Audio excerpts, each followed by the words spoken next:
Hey, this is Greg. Welcome to the channel. If you're new to the channel, we talk about business and investment. And on this video, we're going to talk about something that's been on a lot of people's minds recently, and that is... Are we already in a depression?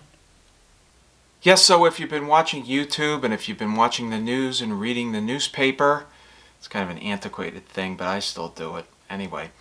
If you've been reading and paying attention, a lot of folks, a lot of very smart folks, Ray Dalio, Stanley Druckenmiller, Jim Rickards, and others have been talking about the fact and their projection that we're currently and heading toward a depression.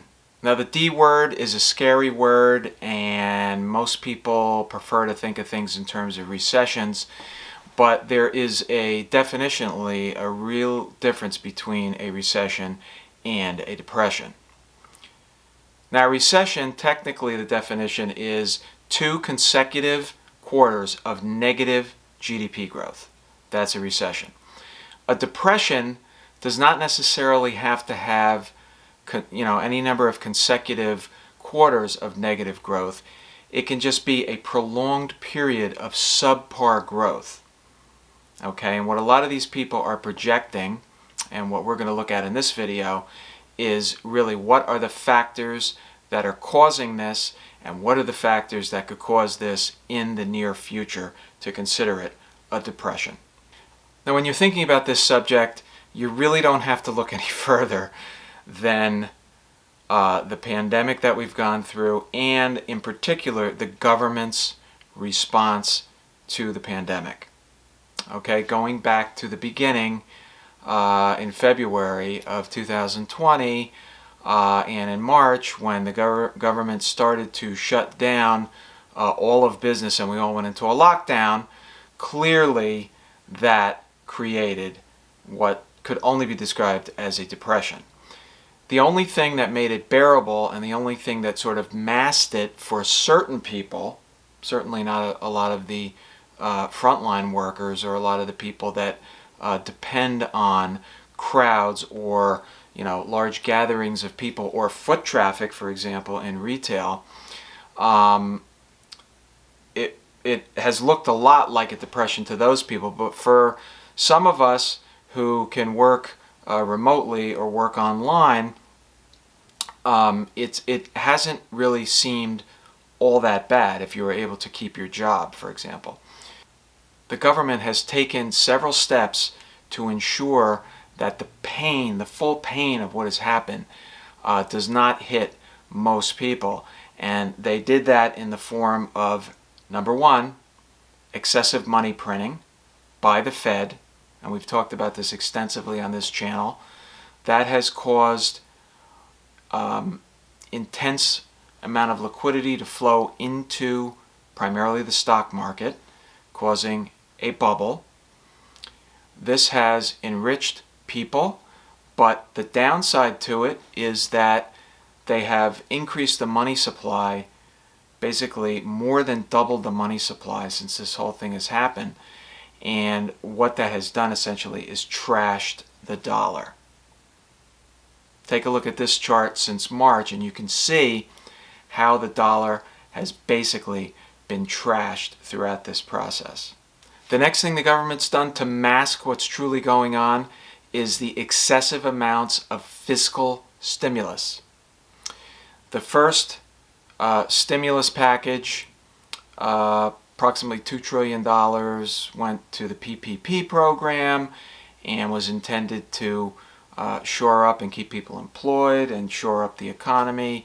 It gave out checks to individuals, etc., etc. That, combined with the excessive money printing and bringing interest rates down to zero, allowed a lot of people to not feel the extent of the pain that was going on. And recently, of course, the government just recently approved another close to $1 trillion to go out to people, $300 going to individuals, $600 to a couple, and extending unemployment, along with another PPP program for small business. This is yet another deficit spending mechanism, right? Because they don't have the money sitting there. They have to borrow money that they don't have and increase the deficit. So it's deficit spending, and they're just injecting this money into the economy. Now, while all of these efforts by the government do provide temporary relief, it's been combined this quarter and probably going into next with further government shutdowns. So I'm predicting here, and I think you'll see in a couple minutes, I'm going to play a little bit of a Jim Rickards interview. He is a very smart economist and author who will talk about this further and further solidify some of the views that I'm expressing. But you can look forward to this quarter and the next quarter of another recession on the way with actually negative growth. And why? Because of the shutdowns. Now, I think it's pretty clear if the government didn't take these steps, and of course it was right before an election, if the government didn't take these steps, things would have been a lot harder for a lot more people. And as it is, there are still millions and millions and millions of people who are unemployed. The official unemployment rate does not accurately reflect the number of people that are actually unemployed, because it doesn't reflect the number of people that have actually stopped working and are no longer seeking employment. So I've maintained, and I've said on other videos, that the true unemployment is probably closer to 20%. Certainly mid to high teens. The other interesting aspect about all this is a lot of people are talking about, well, printing all this money is going to cause inflation. Okay? But I really don't think that's going to happen, because look at what happened. Look at what the government is actually doing here, okay? What the government is doing, they're printing money. They're not actually printing money, but what they're doing is they're buying securities in the market. That money that they're really creating out of thin air is basically going to the banks in terms of excess liquidity, and then that excess liquidity is going back to the Fed in the form of excess reserves. So it's like a circular thing. And the reason for this is there's no velocity of money because the demand side has slowed down. And when you go back to your definitions, a depression can either occur from the supply side, meaning not enough goods and services to fuel the economy, causing shortages, or it can occur from the demand side. And clearly in this situation, what we're seeing is a depressive effect of the economy or to the economy based on lack of demand. People are feeling that the future is uncertain. They're not making big purchases. They're not actually spending money beyond their basic needs. They're not taking trips. They're not taking vacations. Business travel is down. And it's really a demand-driven depression at this point, and I believe going forward. So let's take a look now at James Rickards' view on this subject, and let's take a look at part of his interview, and then I'll come back in a minute to give my thoughts. Here it is. Copy of the book. It's my first time seeing it. Yes, thank you. It's The New Great Depression, Winners and Losers in a Post-Pandemic World. The official publication date is January 12th. It's available for pre-order now on Amazon, Barnes & Noble, and Powell's and other sources. But you're right, Danielle. In my last book, Aftermath, came out in July 2019. If you look at pages 280 to 295 in that book, I talk about a pandemic and a couple other events.